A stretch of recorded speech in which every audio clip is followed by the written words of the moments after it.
الحمد لله الخالق البارئ المصور. أشهد أن لا إله إلا هو يهدي من يشاء إلى صراط مستقيم، وأشهد أن سيدنا محمدا رسول الله الصادق الأمين صلى الله وسلم عليه وعلى آله وأصحابه أجمعين. أما بعد، رئيس الحفل المبجل وأساتذة الأجلاء والزملاء في الدرس، إني أريد اليوم أن أتحدث أمامكم حول الموضوع الشباب هم أساس الأمة. يا شباب الأمة المحمدية، اليوم يرى كل منا ويشاهد أن العالم الإسلامي يمر بظروف قاسية، يمر بأحوال أسفة. إنه يواجه اليوم موجات عنيفة من الظلم والجور، يواجه موجات شديدة من العصيان والطغيان. إنه يواجه أحداثا جسيمة، أحداثا كئيبة، أحداثا مقلقة مضجة. إنه محتف بأخطار كبيرة، بأخطار شنيعة كئيبة، بأخطار فادحة عظيمة.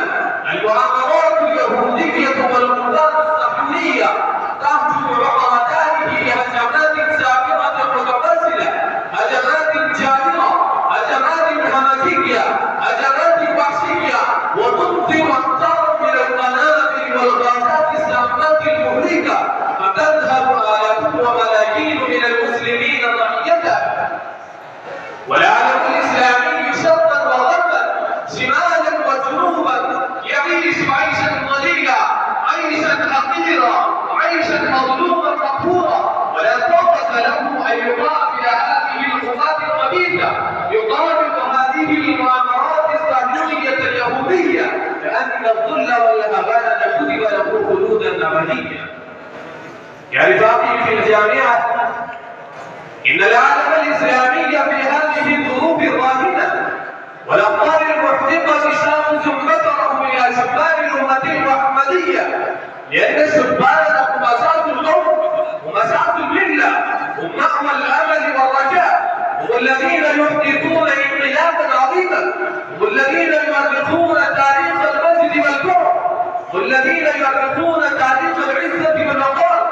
إن الشباب هم الذين يقدمون نماذج متحيرة، نماذج عالية، نماذج سابقة بالغة، هم الذين يقدمون تضحيات مثالية فقط، هم الذين يعملون خطرة الأقدار والأحداث، هم الذين يلقون أنفسهم في بحار المصائب والفتن ويتنكرون عن ذكر العواقب جانبا. لذلك قال الشاعر العربي اعتزازا بفتوته فيقول: إذا القوم قالوا من فتح خلت عنني، إذا القوم قالوا من فتح خلت عنني، عنيت فلم أفسل ولم أتبلدي، ولست بحلال الطلاع مخافة، ولكن متى يستغفر القوم والدي. أنا أكتفي بهذه الكلمات وآخر دعوانا أن الحمد لله رب العالمين.